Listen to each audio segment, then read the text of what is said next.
श्री शिवाय नमस्तुभ्यम हर हर महादेव भक्तों। माताएं बहनों, आप सभी लोग जानते हैं कि 4 अगस्त 2026 श्रावण मास की षष्ठी तिथि मंगलवार को पड़ रही है।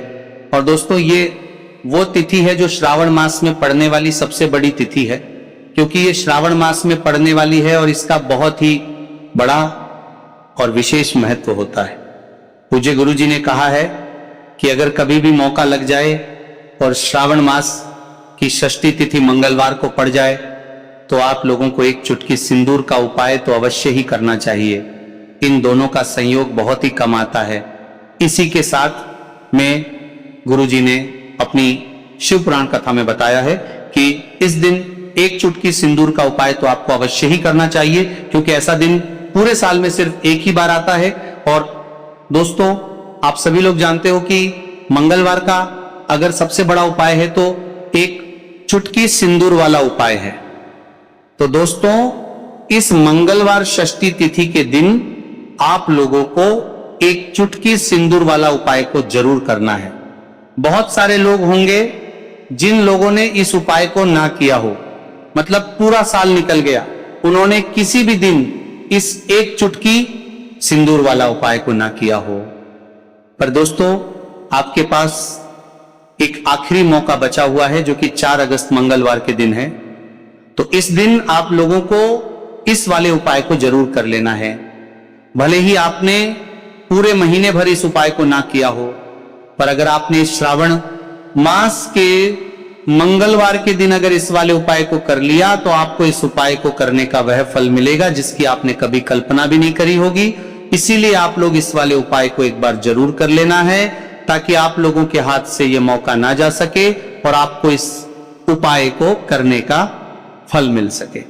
दोस्तों, यह उपाय पंडित जी ने अपनी अभी ही शिव महापुराण की कथा में बताया है, जिस उपाय को आज हम आपको बहुत अच्छे से समझाने वाले हैं। इस वीडियो को देखने के बाद इस उपाय को समझने के लिए आपको कोई और वीडियो को देखने की जरूरत नहीं पड़ेगी। तो चलिए दोस्तों, उपाय को शुरू करते हैं। देखिए, ये इस श्रावण मास के मंगलवार षष्ठी तिथि के दिन ये इतना खास होता है, इतना महत्वपूर्ण होता है कि देखा गया है कभी कभी बड़े बड़े पूजा पाठ अनुष्ठान से जो मनोकामना पूर्ण नहीं होते, वह श्रावण मास के दिन मंगलवार षष्ठी तिथि के दिन एक छोटे से उपाय करने से ही आपकी मनोकामना पूर्ण हो जाती है। और बहुत सारे लोगों ने इस उपाय को किया भी है और उनको इस उपाय को करने का फल भी जरूर मिला है।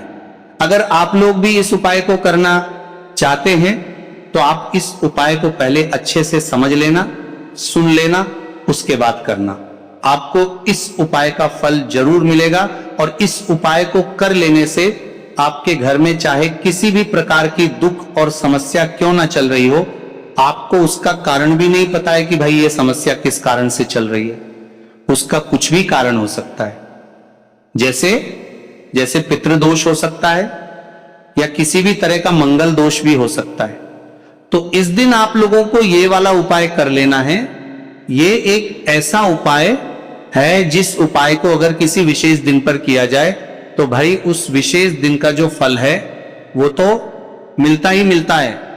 पर हमने उस दिन पर इस उपाय को किया है तो हमें उससे भी बड़ा फल मिलता है, और फल बहुत जल्दी मिलता है, क्योंकि आप इस उपाय को बहुत ही बड़े और विशेष दिन पर कर रहे हो।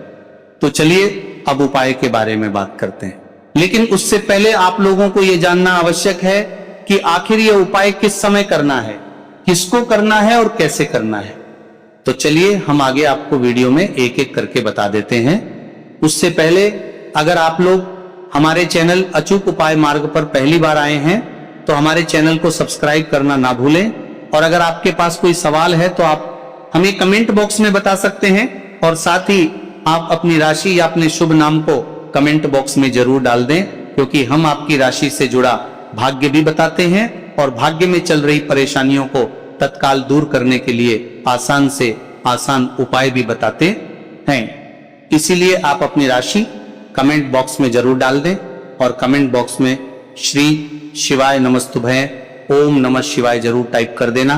तो दोस्तों, इस एक चुटकी सिंदूर वाला उपाय को हमें इस मंगलवार षष्ठी तिथि के दिन कैसे करना है, किसको करना है, किस समय करना है और कहां पर करना है, ये सारे सवालों के जवाब आपको इस वीडियो में मिल जाएंगे। और जो ये वीडियो देखेगा भाई, उसको एक चुटकी सिंदूर वाला उपाय जरूर करना चाहिए, क्योंकि इस दिन पर एक चुटकी सिंदूर का बहुत ही बड़ा और विशेष महत्व होता है। और जब बात आ जाए एक चुटकी सिंदूर की, तो ये सोने पर सुहागा वाली बात हो जाती है और ये एक बहुत ही बड़ा उपाय हो जाता है इस मंगलवार षष्ठी तिथि का।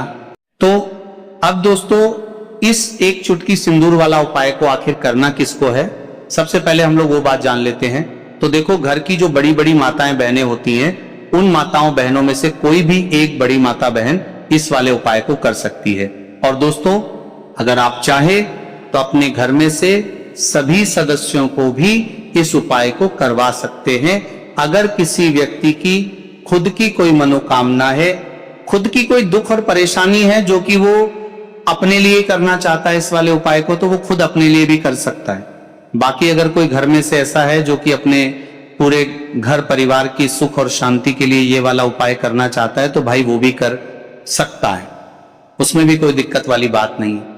कहने का मतलब ये है कि इस उपाय को हर सदस्य भी कर सकता है और पूरे घर परिवार के सदस्य के लिए घर की बड़ी माताओं बहनों में से कोई एक माता बहन भी कर सकती है। माताएं बहनें अगर घर में उपस्थित ना हो या ये वाला उपाय ना कर पा रही हो, तो फिर घर का कोई बड़ा सदस्य भी इस एक चुटकी सिंदूर वाला उपाय को कर सकता है, चाहे फिर वो पुरुष ही क्यों ना हो, उसमें कोई भी दिक्कत वाली बात नहीं है। अब दोस्तों, जो अगला प्रश्न निकल कर आता है वो ये आता है इसको लेकर कि आखिर इस उपाय को हमें किस समय करना है, सुबह के समय करना है कि शाम के समय करना है। तो देखो, इस वाले उपाय को आप लोग सुबह के समय भी कर सकते हो और शाम के समय प्रदोष काल में भी कर सकते हो। अब अगर आप पूछो कि भाई सबसे उत्तम समय कौन सा रहेगा इस एक चुटकी सिंदूर वाला उपाय को करने का, तो हम आपसे बस यही कहेंगे कि इस उपाय को आप सुबह के समय करेंगे तो ज्यादा बेहतर होगा।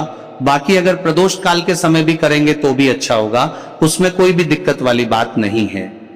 तो अब दोस्तों, जो अगली सबसे बड़ी और महत्वपूर्ण बात आती है वो ये आती है कि सुबह अगर हम उपाय को करेंगे तो हमें कितने बजे से लेकर कितने बजे तक के बीच में करना है, और शाम के समय प्रदोष काल में करेंगे तो हमें कितने बजे से लेकर कितने बजे तक के बीच में करना है।